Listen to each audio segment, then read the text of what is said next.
ये छो की बात तो नाक में जा रही है। एक काम करती हूँ, खिड़की खोल देती हूँ। प्रिया खिड़की खोलने जाती है। इतने जाले, लगता है इस खिड़की को कभी खोला ही नहीं गया, पर ऐसा क्यों? ओह, नॉन वेज की स्मेल आती होगी ना। 2 मिनट के लिए खोल लेती हूँ, फिर बंद कर दूंगी। प्रिया खिड़की खोलती है। खिड़की खोलते ही उसकी नजर सामने वाले घर की खिड़की पर पड़ती है, जहाँ एक लड़की खड़ी होती है। हाथों में मेहंदी, लाल रंग की साड़ी, बिल्कुल सजी धजी, मानो प्रिया की तरह ही वो भी नई नवेली बहू हो। वो प्रिया को देखकर मुस्कुराती है। हे भगवान, माँ ने तो इनसे बात करने को मना किया था। प्रिया फौरन ही खिड़की बंद कर देती है और तवे पर चढ़े रोटी की ओर देखने लगती है, पर वहाँ रोटी न होकर मछली पड़ी होती है। ये क्या? पहली ही रसोई में इतनी बड़ी गलती! हे भगवान, अब मैं क्या करूं? प्रिया बहुत डर जाती है और फौरन रसोई की सफाई करने और फिर सभी के लिए खाना बनाने लग जाती है। जब वो सबको खाना परोसती है, सब तो ठीक है, मैं बेकार में चिंता कर रही थी। हे भगवान, ऐसे ही बस अपनी कृपा बनाए रखना। रात के वक्त जब सब सो रहे होते हैं, तब प्रिया को पायल की आवाज सुनाई देती है, जिससे उसकी आंख खुल जाती है। ये पायल की आवाज कहाँ से आ रही है? प्रिया उठकर उस आवाज के पीछे छत की सीढ़ियों तक जाती है। तभी उसे बच्चे के रोने की आवाज आती है। प्रिया छत पर जाती है तो क्या देखती है? वही लाल साड़ी वाली लड़की अपनी गोद में एक नवजात बच्चे को घुमा घुमा कर सुला रही है। तभी प्रिया की नजर उसके पेट पर पड़ती है। ओह गॉड, ये तो प्रेग्नेंट भी है। सुनिए, बच्चा सो नहीं रहा है क्या? मैं कुछ मदद करूं? नहीं, आपके घर वालों को अच्छा नहीं लगेगा, मैं संभाल लूंगी।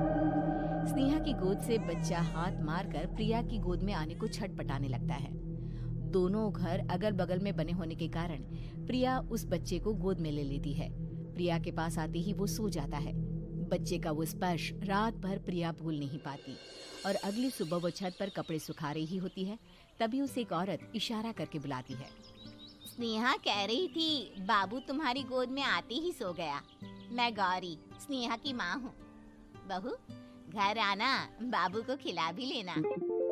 शाम को जब घर पर कोई नहीं रहता, बच्चे से मिलने के लिए प्रिया छिपकर अपनी पड़ोसन के घर चली जाती है और कुछ देर बच्चे को खिलाकर वापस लौट आती है। इसके कुछ दिन बाद ही प्रिया को पता चलता है कि वो माँ बनने वाली है। ममता की खुशी का ठिकाना नहीं रहता।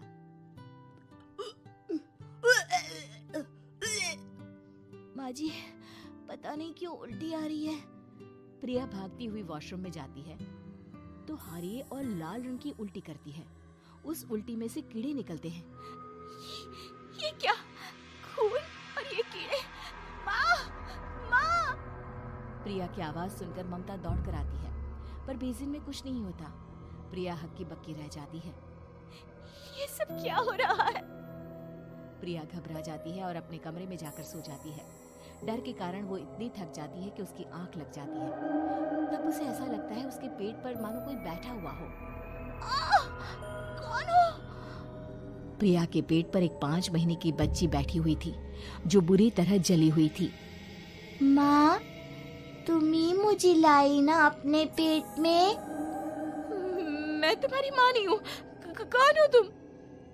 माँ, देखो मैं जल गई बुरी तरह से। 6 महीने पेट में रहने को भी मुझे नहीं मिला।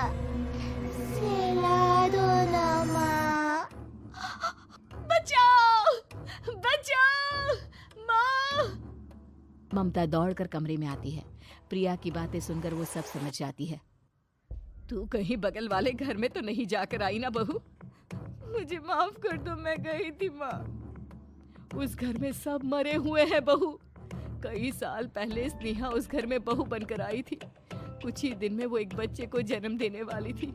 पूरा घर बच्चे के आने की खुशी में खोया था कि एक दिन अचानक उस घर में आग लग गई। सब बुरी तरह जलकर मर गए। गौरी आज भी दादी बनने का इंतजार कर रही है और इसीलिए स्नेहा ने अपना अजन्मा बच्चा तुम्हारी कोख में डाल दिया। ममता ये कह रही होती है कि पीछे से उसके पैरों को एक बच्चा पकड़ लेता है। दादी, दादी। माँ, स्नेहा की गोद में यही बच्चा था। ये बच्चा कौन है फिर? तेरी मौत है। तेरी भी दादी।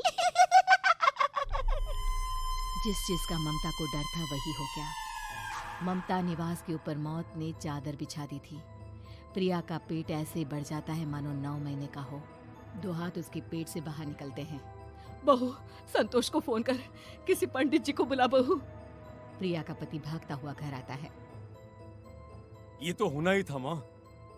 तेरा पाप तेरे सामने आ गया तो तू सह नहीं पा रही है। स्नेहा घर में आग लगी नहीं थी, माँ ने लगाई थी, प्रॉपर्टी की लालच में। और वो बच्चा मेरी पहली पत्नी का बच्चा है, मेरा बेटा, जो कि उस आग की चपेट का शिकार हो गया था।